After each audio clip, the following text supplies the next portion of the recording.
Hello, I'm Matt Williamson. What is shaking? Another Steeler win. That's what's shaking.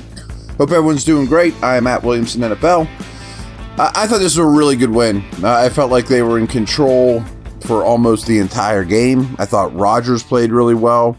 We're seeing more destruction from the Steeler defense, aggressiveness, pass rush, getting their hands on footballs. Could have had a lot more picks, by the way. I'm sure we'll get to that.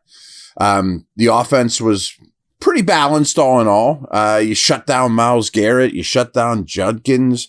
You know, I was a little worried that the Browns were going to make this thing a battle or maybe even sneak one out. But feeling a lot better about that, about the team as a whole right now, too. I think they're showing there's several ways they can win this thing. As I often do, I'm going to buzz through a couple of the halftime stats. And they're not super telling. It was 9-3 at the half. Go through the stats at the end of the game, and then I got a bunch of observations. You know how this works. This week's going to be weird, of course, because I'm recording this Sunday. I'll record Monday and recap this game again, but then we got to dig right into the Bengals. So they just lost a moment ago, and now I'm talking to you.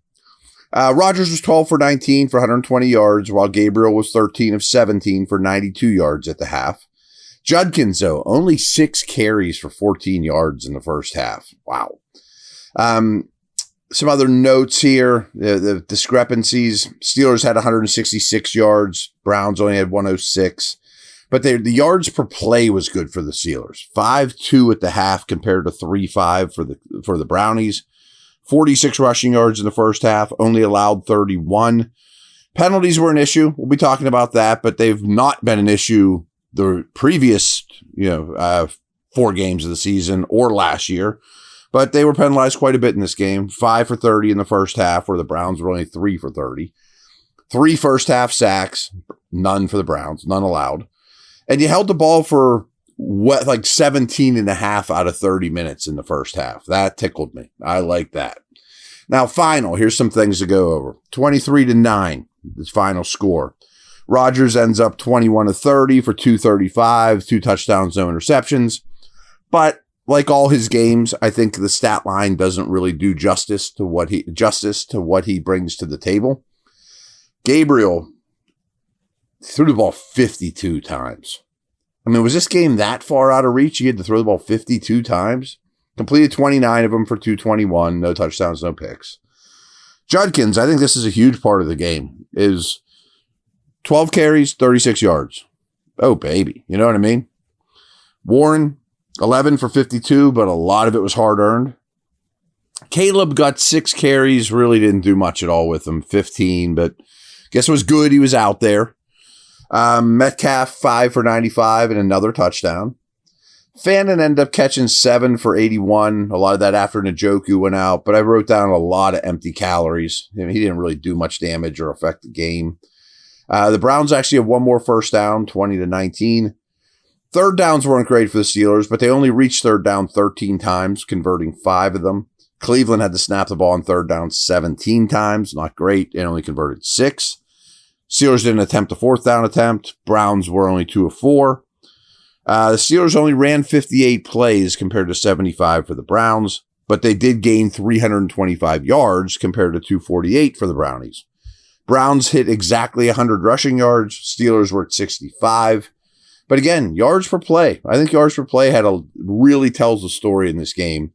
They held the Browns to 3.3 yards per play. It's really good. And produced 5.8. I mean, that's humming, man. That's good stuff. And again, sacks. Sack differential was 6-0. Real good stuff. The penalties I mentioned, they took 10 penalties. It's way too much. Didn't bite you against a lesser team, but it was only 59 yards. That's not that crazy. Where the Browns were 6 for 44. And then last little stat here before we get into a bunch of observations. The Steelers end up holding the ball for just under 32 minutes, 31-52. That's progress. The time and possession stuff to me is kind of an underlying thing that's got me worried, just big picture.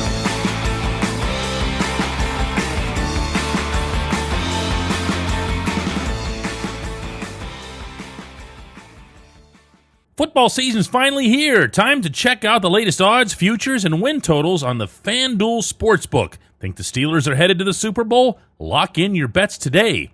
Whatever your game, FanDuel Sportsbook delivers the latest lines, futures, and specials, so you can join in on all the action.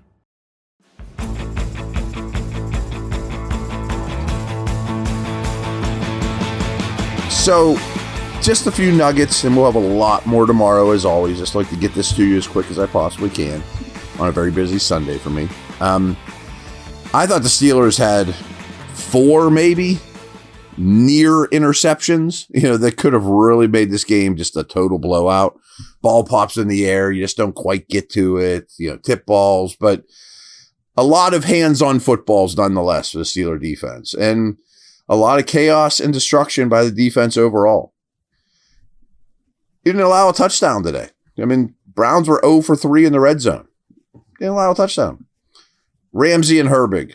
Remember, 3-4 days ago, we weren't sure if Ramsey was going to play. He might have been the best player on the field in this game. Herbig, as we've been saying, is a star. They both had 2 sacks. Herbig, you can't keep off the field. And we did see a little bit of the 3 outside linebacker situation there. And it's just a great rotation. And boy, we knew the tackle situation for the Browns was going to be rough. Conklin's a so-so player. The left tackle was going to be rough, and it really was. And then they lost Conklin.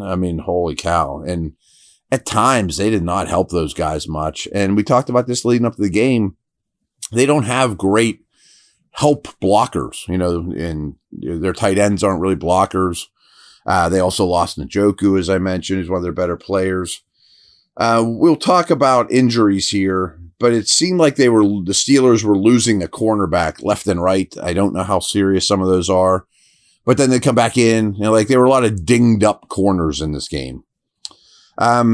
Excited to see snap counts, but we definitely saw a lot of Spencer Anderson again. I think that's here to stay no matter who the opponent is. And hey, that's fine by me. Bigger role for Washington. You guys know I am infatuated with this guy. First play of the game, boom, get the big guy rumbling down the field.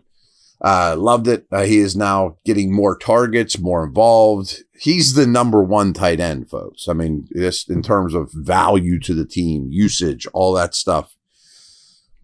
I thought the run game was very uneven, but there were spurts of impressive run game.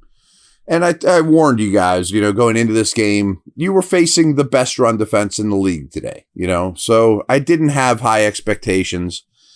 But boy, I like Warren. He is so hard to get to the ground and plays extremely, extremely well. Here's some next-gen stats that I dug up too. Tyson Campbell just got here for Cleveland, and Metcalf caught 3 of his 6 targets against Campbell for 70 yards and a touchdown.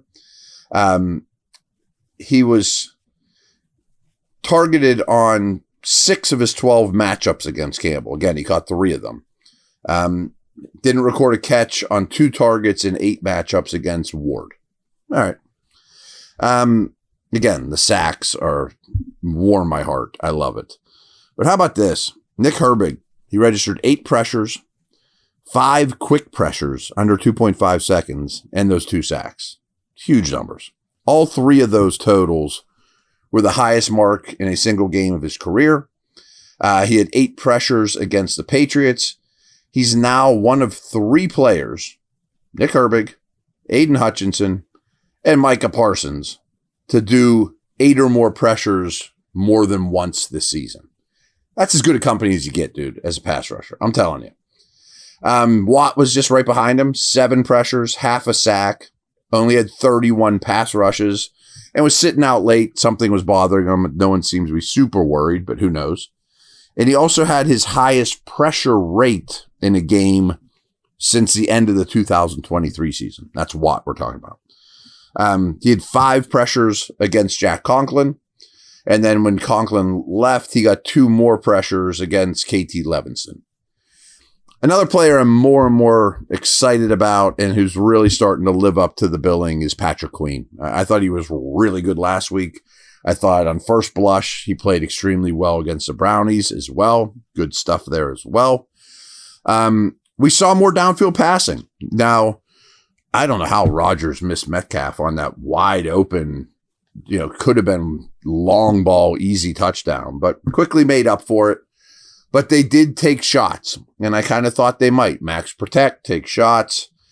Here's some. He attempted 7 passes of 10 or more air yards, completed 4 of them for 98 yards, and both his touchdowns. Great. That's what we're looking for. A little more balance down the field. He had attempted a downfield throw on a league low percent of his throws and really wasn't very good at it. So that one really poor throw aside, I thought he threw the ball downfield quite well. Steelers really allowed no big gains to the Browns. I mean, no breakdowns, no real big gash plays, or certainly not over and over. Couldn't believe how quiet they kept Myles Garrett too. I mean, I've been telling you guys that I'm getting a lot of I told you so's. Hey, he's awesome. They were awesomer against him. Now, EPA per play is something I cite a lot. And basically what it means is every time you snap the ball, what's the equivalent of points you add to the score? So positive is good, sometimes is negative.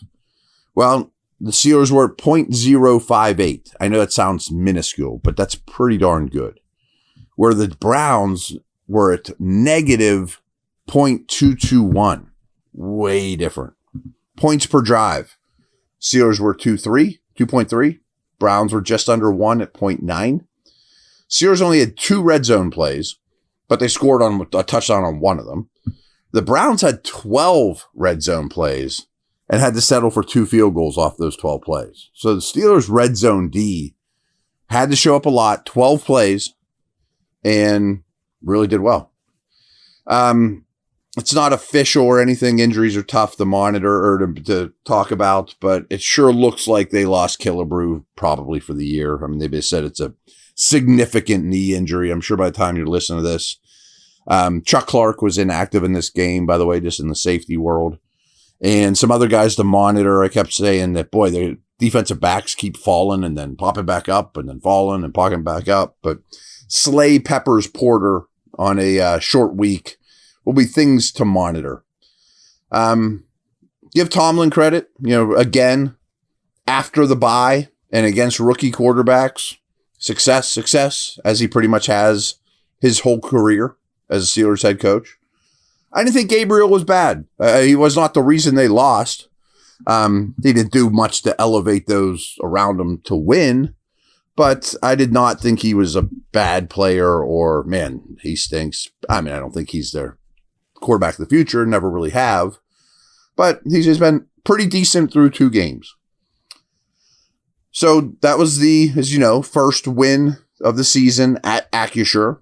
Good to get that going. Rodgers' first win in the city of Pittsburgh.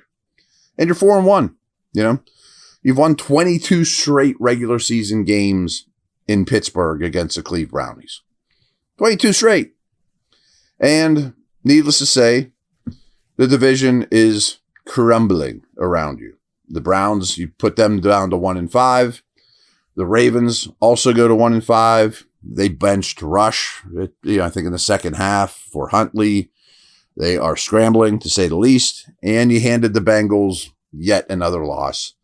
And this Bengals lost another game too. And that's who you will see Thursday. Now, Tomlin's record on the road Thursday nights is really bad. It's kind of the opposite of, coming out of buys, things like that. But I just finished watching that Bengals game. I guess they showed a little bit more signs of life, but Hendrickson got hurt. They're pretty bad. But this was a highly, highly successful day for your Pittsburgh Steelers, sitting in the driver's seat in the AFC North. Over and out.